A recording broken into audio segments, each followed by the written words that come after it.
Let me take the opportunity to again congratulate Donald J. Trump for his clear victory.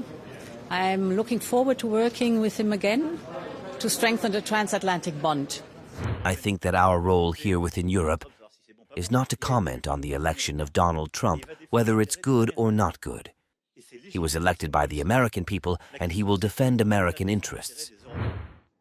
European leaders are responding with mixed reactions to Donald Trump's decisive victory, which will soon see him assume office as the 47th President of the United States.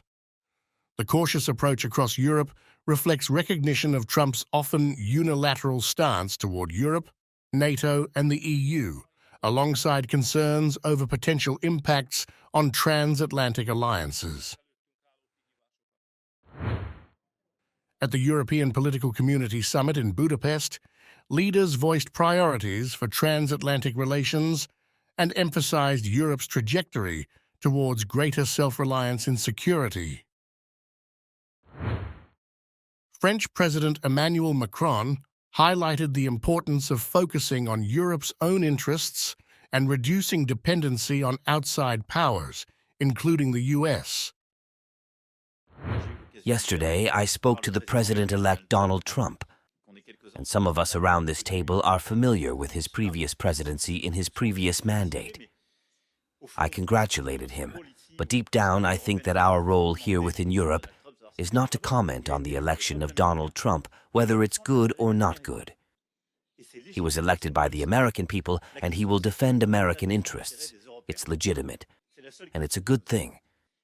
The question is whether we are prepared to defend the interests of Europeans. That is the only question that is put to us, and I think that must be our priority.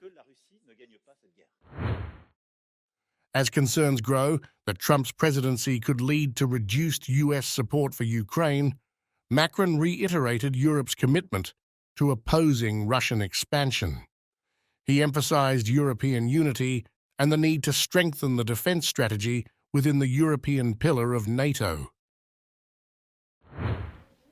Macron's comments underscored the urgency for Europe to bolster its security independence and minimize reliance on fluctuating US policies.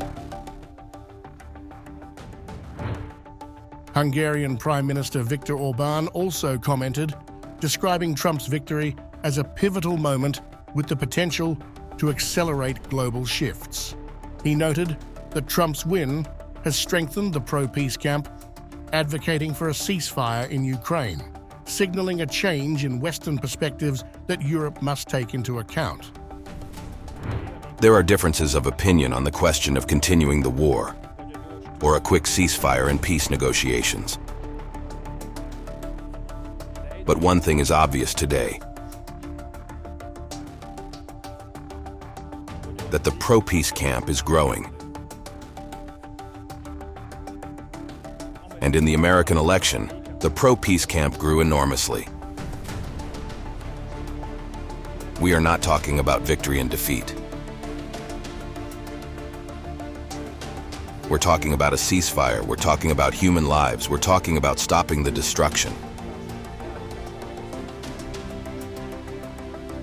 So those who have that perspective on the war are today in the majority in the Western world, while they weren't before the American election. This is a new situation to which Europe must respond.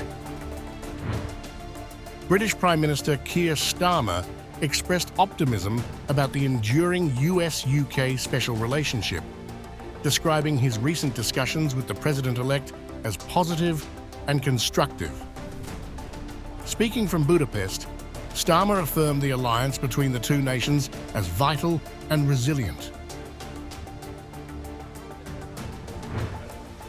Addressing concerns over US support for Ukraine, Starmer pledged the UK's unwavering commitment to Ukraine, describing it as ironclad, irrespective of American policy changes.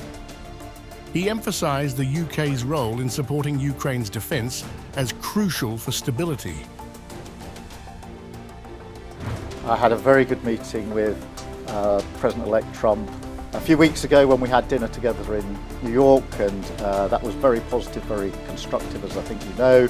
And obviously I had a phone call with him last night, again very positive, very constructive, and as I've said many, many times, the special relationship between the UK and the US was forged in very difficult circumstances historically. In our joint view, it's as important today as it's ever been. Ukrainian President Volodymyr Zelensky responded to Trump's victory, calling their recent conversation productive and good. He condemned any suggestions for Ukraine to make concessions to Russia, stating that such proposals are unacceptable to both Ukraine and Europe. Yesterday I spoke with President Trump, as many of you did, and it was productive conversation, good conversation. Of course, we cannot yet know what his actions will be, but we do hope that America will become stronger. And this is the kind of America that Europe needs. And a strong Europe is what America needs, to my mind. European Commission President Ursula von der Leyen congratulated Donald Trump on his victory and expressed eagerness to collaborate again. She emphasized the importance of reinforcing the transatlantic bond and building on prior cooperation. So we will be working with the new Trump administration in a good manner and look at what is ahead of us. I have some experience to working with President Trump from his former mandate, so there's something to build on. And I think very important is that we analyze together what our shared interests are and work with that.